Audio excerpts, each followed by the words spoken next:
You ask Tiger to solve. This deals with linear equations with one unknown. The final result is h equals 5. Let's solve it step by step. Group all constants on the right side of the equation. Subtract 5 from both sides. Group like terms. Simplify the arithmetic.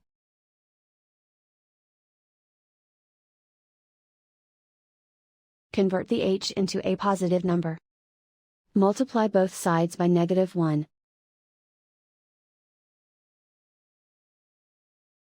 Remove the ones.